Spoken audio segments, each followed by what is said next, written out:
कहाँ से आए हो आप?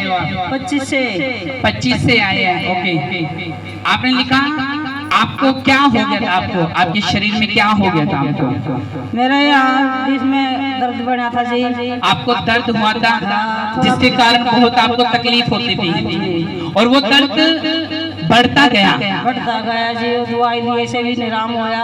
अच्छा, आपको वो बताएंगे आप कौन से हॉस्पिटल में गए थे जब इनका दर्द बढ़ा? मैं पहले तो 25 के डॉक्टर के पास ही गया, फिर एक हड्डी वाले के पास गया, फिर उसके बाद फिर मैं एक लेडीज डॉक्टर के पास गया, फिर एक डॉक्टर के और पास गया। कितने डॉक्टर आपने चेंज करे? कम से कम 6-7 डॉक्टर चेंज करे। पहले डॉक्टर ने क्या कहा था आपको? पहले डॉक्टर ने कहा थेरेपी करा लो और दवाइयाँ चलेंगी, कम से कम 5-6 महीने लग जाएंगे।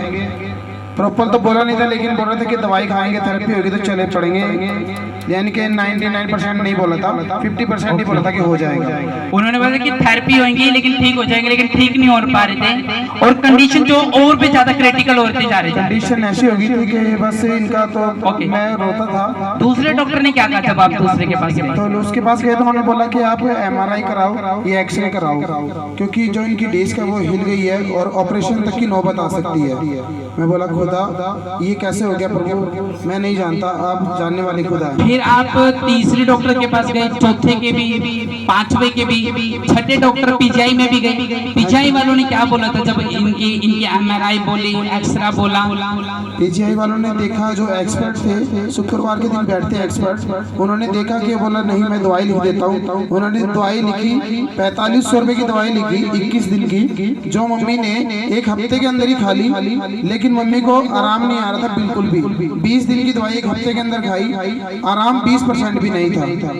हार गया। 6 डॉक्टर चेंज कर लिए, सब जमा गए, MRI कराया, एक्सरा कराया, लेकिन कोई भी दवाइयाँ 21 दिन की भी खाई लेकिन कोई फर्क नहीं पड़ता और भी जाके इनकी कंडीशन जो थी वो क्रिटिकल होती गई। फिर इनको इतना, अच्छा आप बताइए जब आपकी कंडीशन ऐसी थी तब आपके शरीर में क्या आपको महसूस होता था? मेरा दर्द में आराम ही नहीं होता था जी। प्रार्थना करवाते थे जी भी थोड़ा आराम लगता था, फिर ऐसे दवाई भी खाई तब भी कोई आराम नहीं था। क्या इनकी हड्डी में रसोली जम गई थी? हाँ जी, नसों में इनकी खून की गांठ बन गई थी और इतनी कंडीशन खराब थी कि इनका वॉशरूम भी कपड़े में निकलने लगे। इनका वॉशरूम कपड़े में आने लगा था और वे हर समय बेड पे रहते थे।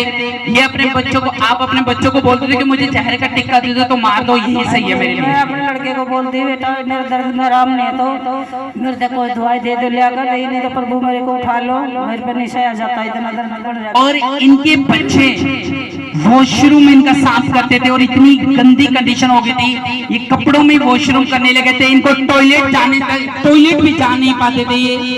इन्होंने बताया एक्सरे भी कराया, MRI भी कराया, 6 डॉक्टर चेंज कर लिए, क्रिटिकल कंडीशन बढ़ती जा रही थी। फिर ये 8वें डॉक्टर के पास गांव में भी गए, गांव में इनके इंजेक्शन भी लगे। कितना पैसा लग चुका था आपका? मेरा कम से कम 30,000 रुपए के करीब लग गया था। उसके बाद भी कोई ये नहीं था कि भाई अब लगने। घर का माहौल कैसा था जब ये इस कंडीशन में थे? घर का माहौल ना तो कोई अच्छे से खा रहा था ना पी रहे थे, सबका ऐसे मन उदास रहता था और रोते भी थे।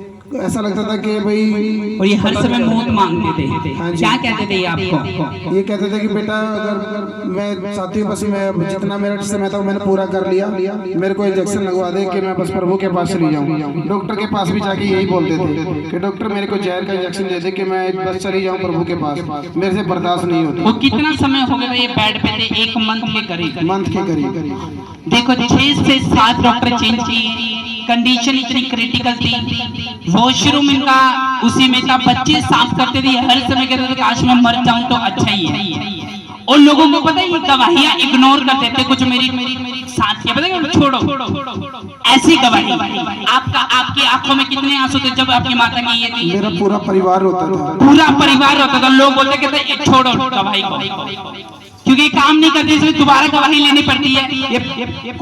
और अच्छा आप हर समय अपने बच्चों से ये बोलते थे कि मुझे जहर का टिक्का दे दो, मुझे मार दो, क्योंकि आपसे दर्द सहन नहीं हो रहा था। इनकी नसों में कांटे जम चुके थे, कांटे। एक्सरे कराए, ओके, आप स्पेशलिस्ट डॉक्टर्स के पास भी गए थे वहाँ पे पीजीआई में? हाँ जी, हाँ जी। तब क्या कहा उन्होंने? उन्होंने दवाई लिखी, उन्होंने कुछ नहीं बोला, बोला हो जाएगा आराम, थेरेपी लेनी पड़ेगी, 300 रुपए पर डे लेनी पड़ेगी थेरेपी, 15 दिन की थेरेपी है और दवाई खाते रहना पड़ेगा। इंजेक्शन भी लगातार लगे? हाँ जी। गाँव में भी ले गए? गाँव में भी ले हुआ क्या, सब डॉक्टर चले गए, एक्सरे करा लिए, लेकिन इनकी नसें चंगी नहीं हो पा रही थी। इन्होंने बताया जब इनके लिए ले हैंड प्रार्थना हुई, ले हैंड प्रार्थना के बाद क्या हुआ? जब ये यहाँ पे लेके आए थे, याद है कितनों को याद है जब ये यहाँ पे आए थे कंडीशन में? ओके, जब आप प्रेयर कराने के बाद आए, उसके बाद दवाइयों का असर क्या था, जीवन का इनका असर क्या था, फिर क्या हुआ उसके बाद? संडे जब चर्च में आए तो मम्मी इधर ऐसे लेट गए, उनसे चला भी नहीं जा रहा था, प्रार्थना हुई उनका, फिर भी वॉशरूम भी यहाँ पर भी चर्च के अंदर भी उनका कपड़ों में निकल गया था। लेकिन मंडे को जब ज्योति बहन के घर पे प्रार्थना थी, पास्टर जी ने कहा सोनू भाई परेशान मत हो, मैं प्रभु से 10 घंटे प्रार्थना करता हूँ, मैं 15 घंटे प्रार्थना करूंगा, लेकिन परमेश्वर से मैं आपकी मम्मी के दर्द को खत्म करने की सामर्थ्य मांगूंगा और वो जरूर ठीक हो जाएगी। पास्टर जी वो इधर से गाँव चले गए हैं, उनको आराम नहीं आ रहा है, दवाई भी नहीं लग रही है, सोनू भाई हम आज से ही दवाई के लिए प्रार्थना करेंगे। और उसी समय से मेरी मम्मी को दवाई लगनी चालू हो गई और जो डॉक्टर ने इंजेक्शन लगाया उसने कहा ये मैं आखिरी इंजेक्शन लगाता हूँ, इसके बाद मैं भी कुछ नहीं कर सकता। लेकिन मैं यहोवा पर भरोसा करता था। और प्रार्थना कराने के बाद क्या हुआ? इनको एकदम से इंजेक्शन लगा और ये घर आते आते मैं कहता हूँ 50% नहीं, 70% नहीं, 99% घर पर आके बिल्कुल ठीक हो गए। और आज अब टोटली ठीक है, आज बिल्कुल ठीक है, अब आजाद हो।